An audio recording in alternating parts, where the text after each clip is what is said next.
Hey guys, Diane here with the Green Eye Monster Book Review, and I'm really excited to be back. I know I've said that before. I know I've come, flipped your lives upside down, and then left with all my book reviews, but I'm back. We're gonna work it out, we're gonna stick together, and I'm never gonna leave you again. So today I'm super excited to talk about all the books that I've read in 2025. The list may be a little late, but better late than never. That's what I always say.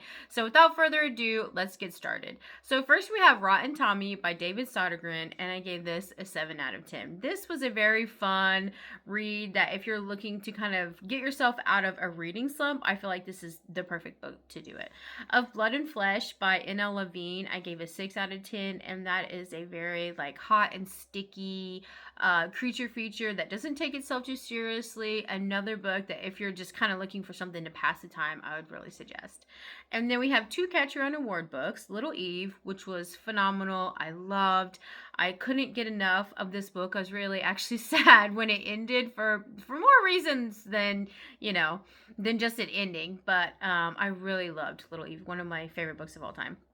And then we have Looking Glass Sound, which I hated, which I despise, which I'm almost like, how can you make something so amazing and then something so horrible? But she's only human. So we'll go from there. Next we have Crossroads by Laura Hightower, and I gave that a 9 out of 10. If you've heard any of the hype surrounding Crossroads, it is all true. You need to drop what you're doing and you need to go pick that book up right now. Next we have The Unseen by Anya Alborn. And I didn't even know that she was coming out with a new book. I had no idea. I just happened to run across it. And I was like, oh my gosh, Anya, why didn't you tell me? I loved it. It was so good. This book had me seething. I was so upset. The mom, the dad, the kids, all of it just culminating into just like what are you thinking? But then it all comes into fruition, and you kind of see you had no chance. You had no you were doomed from the beginning, and that's what I love about her books. The Unseen I gave a 10 out of 10. Next we have Sleeping Giants by Renee Dunfield, and if you see my channel at all, you know that I'm a very big fan of Renee Dunfield. You kind of have to take a break if you're reading if you're reading any of her books. They are very sad. They're very deprived of light, but that's what I kind of like about them. And Sleeping Giants was the same. I really loved it, and I gave that a 9 out of 10. Moon of the Crusted Snow. This had a lot of hype, or January of last year is when I read it, because it just seemed so on par with the winter season. Not a whole lot happened. I felt very kind of meh. It was well written, but it wasn't super exciting or anything that I was super taken by. Next we have The Stars Did Wonder Darkling by Colin Meloy, and I gave this a 9 out of 10. This is perfect for summer. This is something that if you're looking for something kind of fun, coming of age, but also you have that tight-knit friend group, I would really suggest this. It's kind of reminded me of Stranger Things. And then next we have the Black Lord by Colin Hinckley, and this was a really good book. I gave that an 8 out of 10. I'm sorry if you think I'm going too fast. I'm just trying to fit everything into one video and just give a brief overview of everything that I've read, so we can kind of get reacquainted. So next we have Wrong Number by Cliff Hamrick, and I loved this book. This was a collection of every short story that you ever need to read. It was so good, and the cover was really amazing. I was really taken by the cover, and I gave that a 10 out of 10. Diavola by Jennifer Thorne, I was not impressed with. I don't know why I just don't see the hype around it. It's so sunny. It's set in a villa in Italy, and I'm not gonna be haunted there. I'm not gonna be scared there. It's too sunny. I did not get it. I was not a fan of that one. And then next we have Earthlings, and I won't even attempt to say this other thing because I know I'll just get it wrong. But this was a lot of things. It was sad. It was happy. It was delusional. It was disgusting. It was grotesque. If all those things sound like something that you want to experience within the frame of 300 pages, then this is the book for you. And it is something that I really enjoyed, and I gave that an 8.5 out of 10. The Winter's Child by Cassandra Parkin. I'm very sorry. I have this on my list, but I couldn't tell you what this book was about. I don't know. I'm sorry. That may have snuck. That may have snuck in. Next, we have Sunrise on the Reaping by Suzanne Collins, and this is the newest in the Hunger Games series. And I loved the Hunger Games series. I love Sunrise on the Reaping. I've heard a lot of people say that, oh, it's a lot of the same, but that's what I liked about it. I loved Haymitch. I loved his story. I laughed. I cried. He really has a way with words and with characters and all their flaws, and you loving them anyway. I haven't read the book about President Snow, and I'm not going to. I refuse because I hate him. I'm not going to read a book about him. Oh, and have sympathy for him. I don't think so. No, he's dead to me. I'm not doing it. Okay, but next we have Just Like Home by Sarah Gailey. I wasn't a big fan of this book. I gave it a 5 out of 10. The Pumpkin Spice Cafe. Now this was really cute. I have said that I'm trying to venture out into other genres, and I mean, this was completely on the opposite end, but it was enjoyable. The Pumpkin Spice Cafe was pretty cute. You get what is in the title. You get a cutesy fall book with people falling in love, and it was cute. I enjoyed it. I may read another one. We'll see. But next we have A House with Good Bones by T. Kingfisher, and I gave this a 9 out of 10. I loved this book. It was so good. I have tried T. Kingfisher time and time and time again, and I should love everything that they write, but there's a disconnect in some of the books, that there's something missing, or something missing in me. I'm not really sure, that we're just not connecting. But A House with Good Bones was exactly what I was looking for at the time, and I really enjoyed it. Mary by Nat Cassidy. I know a lot of people love this book. I know it was very popular, but I wasn't a fan. I wasn't a fan of Mary, and I want to be a fan of When a Wolf Comes Home because a very good friend of mine bought me that book, and I'm sorry, but I just don't think I'm going to be able to finish it. There's just something missing there's a chemistry missing between me and Nat Cassidy, and I'm not sure that we'll ever find it. We may have to just move on. I know they're going to be really sad to hear that, but next we have Red Rabbit by Alex Gresham. Now this was kind of a genre melding book. It's a Western, but it's also horror, a little bit of fantasy, and it all comes together to culminate into a witch hunt that you're not really going to be able to predict where it goes, and it's a very enjoyable ride. Next we have 2 Michel Peyvaire books. I don't know why I like to say their name like that, but it kind of rolls off the tongue like that. Like, you feel fancy saying it. Michel Peyvaire, like, oh, Bridgerton. But anyways, so we have Wakenhurst and Dark Matter. Dark Matter was a flawless book. It was a ghost story set in Antarctica, and it was just everything you want in a ghost story. It was so good. I give it a 9 out of 10. And I was kind of riding that wave when I read Wakenhurst, thinking, oh, this is going to be along the same lines. I'm going to love it just as much. And I didn't. And I feel like that was a little unfair to Wakenhurst to compare it to Dark Matter just because they're so different. But it is what it is. Life isn't fair. I'm sorry. And I gave Wakenhurst a 7 out of 10. It's still a very enjoyable book. They're both very enjoyable. I feel like Michel Peyvaire is an author that is going to be an auto-buy for me from now on. And then we have Grave Empire by Richard Swan. And this is a grim, dark fantasy. This is a very popular book. The second one is out, which I haven't read yet, but I want to. I really enjoyed the first one. The first book in any series, I feel like, is very tedious, and you're kind of setting it up. But there's also a bit of a comfort in that to kind of get to know everybody and get to know everybody's story and see how they grow as a character. And I'm excited to see that in the second book. Okay, next we have The Gone World by Tom Sweeterlich. Now this book was compared to Inception and True Detectives. And I will say that I can see the comparison being true. There's time travel, there's the end of the world, there's a prophecy, there's a cult, there's just a lot of stuff culminating into a very interconnected storyline plot that just is... It's not all over the place, but you feel like you're all over the place trying to piece everything together, and I really enjoyed that. This is something that's going to make you have to think a little harder than some of the other books on here, but I enjoyed it, and I enjoyed having to really put things together for myself where the author's not, explaining everything to you. So I gave that an 8 out of 10. Next, we have We Live Here Now by Sarah Pinborough. And this was a really good thriller. I've heard a lot of good things about Sarah Pinborough. How I haven't read anything of hers until this past year, I don't know. But I gave that an 8 out of 10.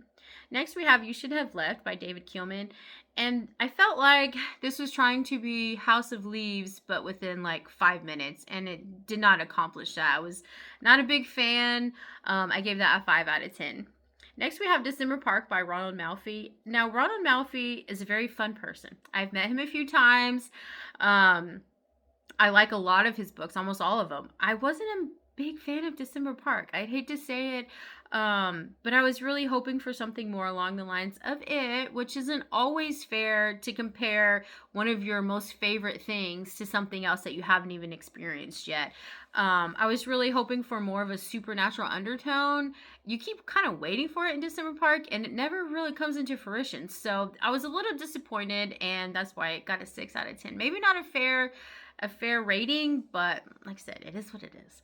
And then next we have The Black Farm by Elias Witherow. Now this book is probably one of the better extreme horror books that I've read. This was a very well fleshed out story that had a plot that I don't want to say made sense, but within the pages it made sense. I could understand where it was going, and that's what I really enjoyed about The Black Farm, is that it wasn't just blood, guts, and gore. It all had a purpose, and I gave that an 8 out of 10. In My Father's Basement by TJ Payne, I gave that a 7 out of 10.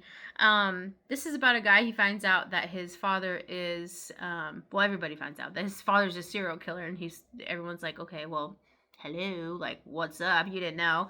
But it wasn't bad. I was a huge fan of Intercepts. And this just did not really hit that mark for me. And like I said, I gave it a 7 out of 10. Cranberry Cove by Haley Piper, I gave an 8 out of 10. I really enjoyed that. Haley Piper has been an author that I've tried multiple times. And I think we finally found some common ground. I really liked Cranberry Cove. We Used to Live Here by Marcus Clear, by Marcus.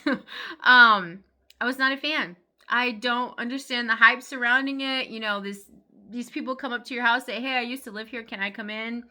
No, you can't. I mean, I get the trope of like, oh, you're so uncomfortable that you kind of just go with the flow, which has happened to me before. But I was not a fan. It wasn't scary. I just didn't see where the hype was coming from. I gave that a 5 out of 10. The Spy House by Johnny Compton. This was a fun read. It was a little long. I gave that a 5 out of 6. Incidents Around the House by Josh Malerman. I don't know. Whoever is making this list or whoever is creating the hype there, sir, I almost think it's fake. It's like, is this real? I hated this book so much. I guess I would rather hate a book with as much tenacity as I do with this book versus, it was just okay. Josh Malerman is very talented. Bird Box is untouchable in the way that it really scared you, made you feel uncomfortable. But I hated this book. I hated the mom. I hated the dad. Didn't care about the kid. None of the decisions they made any sense. So you're telling me this creature, this demonic entity is chasing you and your child around, and you're gonna go get drunk and go to bed? What? And they're sleeping in separate rooms. So you're telling me you are afraid for you and your child's life, and you're gonna go put him to bed and shut the door? I couldn't. I will say I was a little, there were a few incidents around the house that I was like, oh, that is creepy, like when she's on the toilet, but that's about it. Other than that, I hated this book. But at least, it made me feel something. So, Josh Malerman, I will say, when he hits it out of the park, it's like a home run. And when he doesn't, I'm just like, dude, what'd you do that for? But, yeah, I couldn't get on the train for that book. Next, we have The Dunwich Horror by Lovecraft, and I adored this story. I listened to it a few times. We've also been playing Arkham Horror, the card game, and it was just so atmospheric, and this just tied in so well. If you haven't read any Lovecraft books, I really suggest that you do that, just to feel just the all-encompassing dread come upon you, and it's actually very enjoyable. Next, we have Smother Moss by Elisa Earling. And I was really excited for this book. I love a good backwoods, West Virginia hills, haunted folklore story. And that's not what I got with this. This was more just kind of sad. Like, it just wasn't that good. It didn't really hit any of the check marks that I just mentioned, and I gave that a 5 out of 10. Horror movie by Paul Tremblay. Oh my gosh, I hated it so much. I'm shocked I even finished it. Paul Tremblay is another author that I feel like he can do some really amazing things with his stories, but then he does something like horror movie and it's all just the slate's wiped clean. I hate it. It was horrible. I don't understand, like, how did that even make it to the shelf? I don't know. At this point, I'm like, can I write a book? Maybe I could. I'm starting to think it don't have to be that good. Maybe that's a little harsh. But I hated horror movie. It was horrible. I hated it. Next we have This Thing Between Us by Gus Marino, which was a 10 out of 10. I loved this book. It was so good. That part where they're at the well, maybe I shouldn't say it, just in case you haven't read it. Just read it. It's so good. It's unmatched. In some ways, it is unmatched. Next, we have Naomi's Room.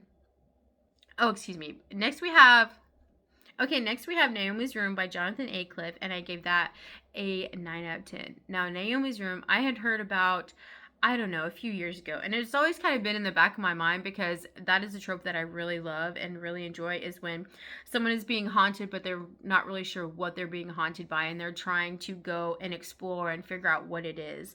That's one aspect of this book, but oh my gosh, this is one of my favorite books of all time, and I found it in a very quaint bookstore on the coast of Maine. Like, how perfect is that? It was amazing. But this is about a guy, him and his daughter are at a little store. It's a not a store, but what am I trying to say?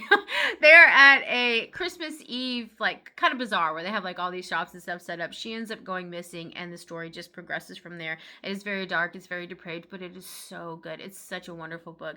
The cover is complete trash. I don't even know where that cover came from. If I wouldn't have known better, I would never have picked this up based on the cover. It's just, I would like to know where those choices came from. I really would. And then next we have Tender is the Flesh by Agustina, and I'm not going to attempt to do the last name because I'll just butcher it. But we all know Tender is the Flesh and The Unworthy both knocked it out of the park. 10 out of 10. Tender is the Flesh, I was not expecting to love it as much as I did, because I had heard so much about it, and I was like, okay, this is not going to blow me out of the park, whatever. But it was so good, and it did. It managed to live up to the hype, which is very hard to do. The Unworthy, I absolutely loved. And this is not I don't like books that are written like this. It was very vague. You don't really get a whole lot of explanation, and it's kind of diary entries kind of pieced together, and normally I don't enjoy that, but this was just so good. I loved it. Coffin Moon by Keith Ronson was funny enough, somehow I didn't put together that this was going to be a vampire book, even though it's Coffin Moon. Like, I don't know. Oh yeah, I've been missing for a year and a half. My brain apparently has been turned off that entire time. But I gave that a 7 out of 10. This was an enjoyable but a more down to earth vampire story. I won't compare it to Let the Right One In, but it's almost the same. It's almost the same ambiance of Let the Right One In. Like, there's no happiness. There's no fanciful, Anne Rice type of vampires in this book. It's very, nitty and gritty. And that's what I enjoyed about it. And then the next one, we have The Pale Ones by Bartholomew Bennett. This was a very random book I just happened to run into at the library. And this is more of Lovecraftian, cultish, bookseller vibe, which I love, which I will always be there for, a bookseller vibe and a good rainy bookstore. And then next we have The First Day of Spring by Nancy Tucker. Oh my gosh, even saying that name, like, oh, it takes me back. I forgot how sad this book was. In my mind, I'm literally replaying everything that happened in the book. It was so good. It was so well written, and it is very devastating. It's something that you're not going to forget. If you read anything that is going to stick with you the way this does. It was just really good. And I've got to read more of her books. I've never actually heard of her before. And then this may have been my favorite book of the year. I say that, but then I look at my list. I'm like, I really wouldn't even know how to choose. But Cackle by Rachel Harrison was a 10 out of 10. This book held me and coddled me, and it was so comforting. You know, it's about two women. One is a witch and one is kind of in the process of becoming a witch, kind of finding herself and finding her value and her fire and everything. And their friendship and how it blooms and the seasons that it goes through is just so, it's just so intrinsic in some ways that I just couldn't put it down. And I will be reading that every Halloween, every September or October. I will be picking up Cackle. It was so good. That's the only Rachel Harrison book that I've read, but I can't wait to read all of her other books. But that wraps it up. I feel like I may be missing something, but like I said, I'm here to stay this time. Don't worry, I'm not going to leave you again. But I will be putting out more videos, probably be talking about some of these books again, because I felt like this was a very brief overview of what I've been doing. If you like these books, if you didn't like them, please let me know in the comments and hit that like and subscribe button, and we'll see you next time.